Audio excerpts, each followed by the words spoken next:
Hey all you whiskey fans, this might seem like a new area, this actually is. This is the office in my new distillery location. I'll make a video of that soon, but today we're not here to talk about my distillery. We're here to talk about a little distillery out in the Netherlands.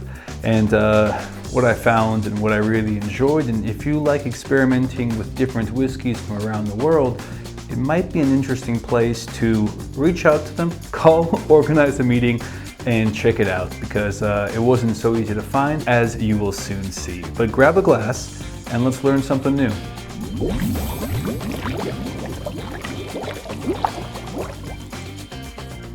So while I was visiting the Netherlands for work, I had to do quite a tour through the Netherlands. I landed in Amsterdam and I was traveling south. I passed Utrecht and I happened to cross a city called, and I'm very sorry I'm going to butcher this, but I guess means south, s-Hertogenbosch, s-Hertogenbosch, something like that. Sorry guys. I didn't just pass around it. I was looking online for distilleries I could visit, and that was one that I actually came across, and I'm really happy I did. For starters, I reached out over email and I just introduced myself and kind of what I was trying to do and what I am about visiting distilleries.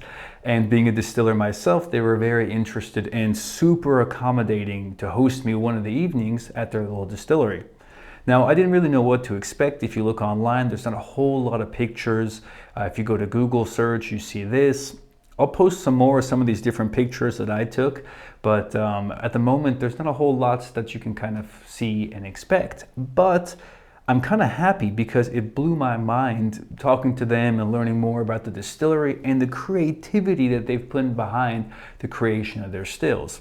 This is a distillery that I would say pays a lot of homage to people which are learning to distill online, who's doing their own research and finding their own ways to get something done, not necessarily taking a traditional route or going to, let's say, like an expert and saying, hey, design this still house for me.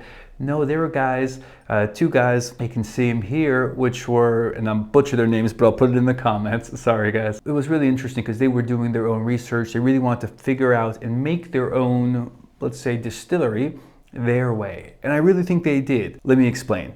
So unfortunately, this isn't their whiskey. They make a whole bunch of different products. So for starters, of course they make whiskey, but they also make gin, Genever, and a lot of different liqueurs. In fact, they contract distill quite a bit. And they have two different, or let's say three different kind of main types of stills. Now, I didn't make them take everything down and set it up for me to show me, but they had these, let's say first, very long tubes. You can kind of see a picture of them here.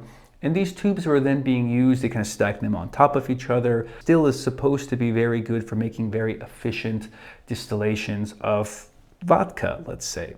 Now, how they're making their vodka, it's more or less sugar shine.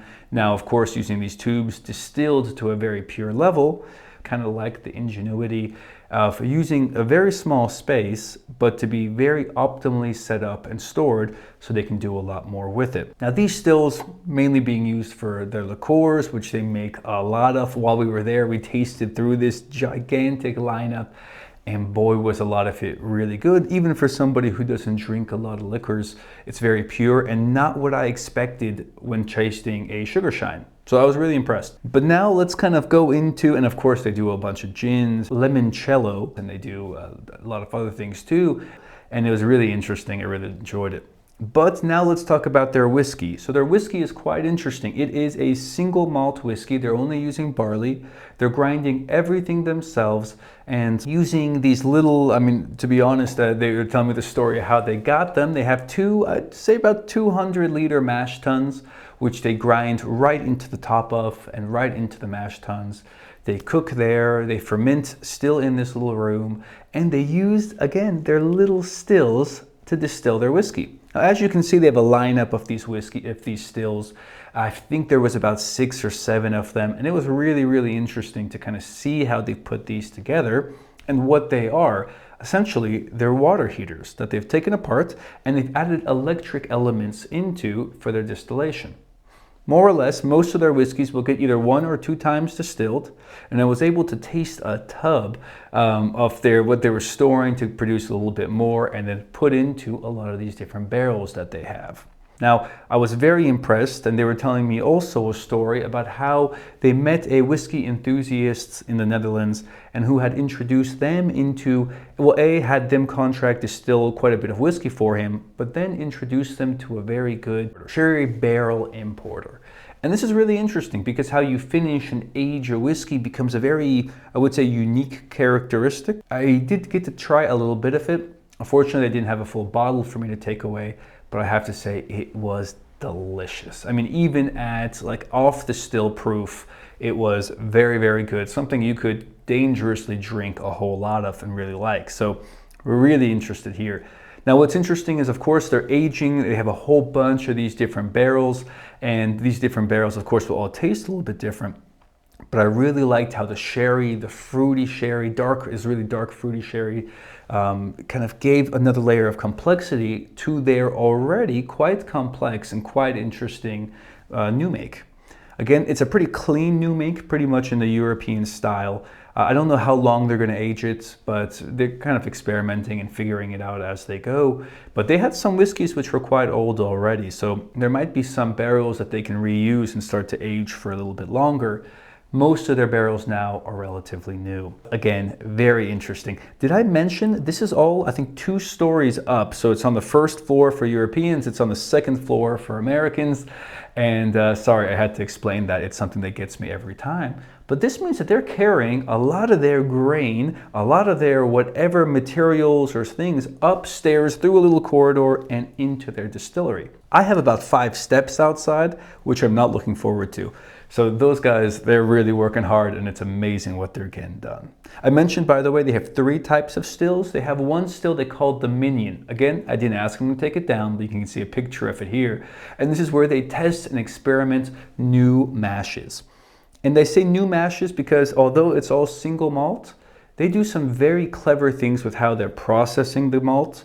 I won't say too much. You got to check it out and taste it, and I think they'll be quite impressed with what they're doing and how they're doing it. But this video isn't just here to tell you about a little distillery and what I thought about it. I hope it's going to motivate you to go check them out, give them a ring, organize it, because it's relatively hard to find. And although the area is very cool, here's some pictures of that too, but it's something which is, I was there actually at night. I think I had the appointment with them like at 6 or 7. It was raining. I mean, really, really raining. I'm happy that they were there. I called them, they came out and they found me and they took me there. But the next day I went back just to film this little shot. I'm sorry, I know it's shaky, but kind of how you get to their main entrance. And there's no signs or anything, but it's really worth it. Reach out to them, give them a call, shoot them an email, let them know you're interested.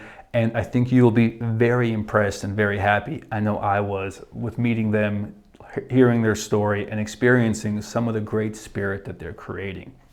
Hopefully by the time you're there, they've got some more of their actual whiskey to sell, because that was a gem and I really, really liked it. They also had some chocolate liqueurs and other things which were delicious. Of course, their gins and whatnot, but hey, check them out. I hope you like it. Say hello. By the way, did I say what their name was? Probably not, because I'm afraid to butcher that too, but it's Bossche Stokers. Something like that. Sorry guys. I'll put everything in the description. Go check them out. Reach out to them. If you're in the Netherlands and you want to have something distilled for you, I would talk to these guys. But also if you're just in the area and you want to try some whiskey, or you go out of your way like I did to stop by and to visit and meet them, I heavily recommend it. Every time I'm back, I will stop by and see what's new, because I'm excited to do so. Cheers to you all. Your next glass of whiskey may be from the Netherlands, maybe from Bossche Stokers. Sorry guys.